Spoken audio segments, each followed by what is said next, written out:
Ladies and gentlemen, look at this scratch. Now, most people will say bad luck. Some will also say carelessness. But I am telling you something uncomfortable. Ladies and gentlemen, this is jealousy. It's at the back of my car, just above bumper. The bumper bulges out, which means someone deliberately scratched it with a key or some other sharp object. Someone did not just scratch the car, they reacted to a feeling they just could not control. And like I said, that feeling is jealousy. Now, here is where people get it wrong. Jealousy is not just insecurity. That's a very lazy explanation. Jealousy is a mix of biology, comparison, and fear working together inside the human brain. Let's break it down. Firstly, the evolutionary wiring. At a primitive level, jealousy is a survival wiring. Thousands of years ago, losing your partner or your status did not just hurt your ego, it also threatened your survival. If someone had more status than you, they had more power, more influence, more resources. So your brain evolved to treat comparison as a threat. That's why even today, a car, a house, a lifestyle does not just stay an object, it becomes a signal. Now comes the second layer, which is the social comparison. A psychologist named Leon Festinger explained this through something called social comparison theory. It states that we don't judge ourselves in isolation. We judge ourselves by looking sideways. And here's the catch. You don't feel jealous of people far ahead of you. You feel jealous of people who are close to you. Your colleague, your neighbor, someone from your own circle. Because their success feels like a mirror to you.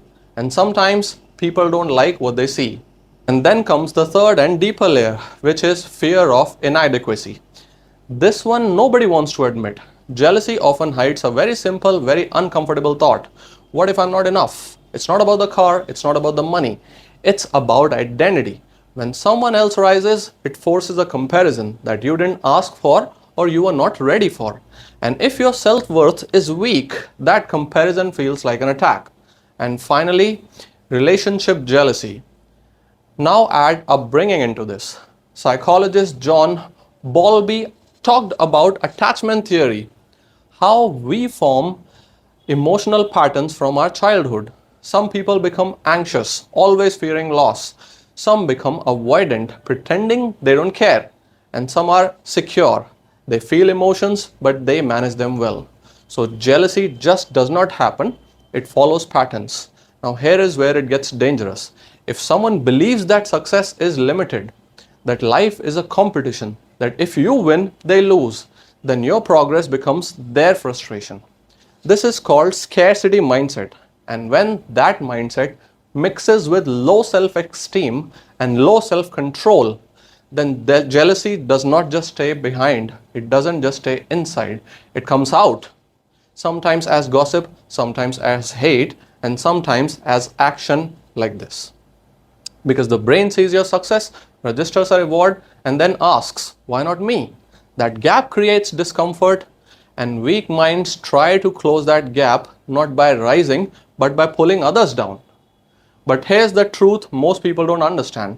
The scratch does not reduce the value of the car, and someone else's jealousy does not reduce your worth. It exposes their own low self-worth. So instead of getting angry, understand what you're looking at. You're looking at someone who saw your progress and could not handle it.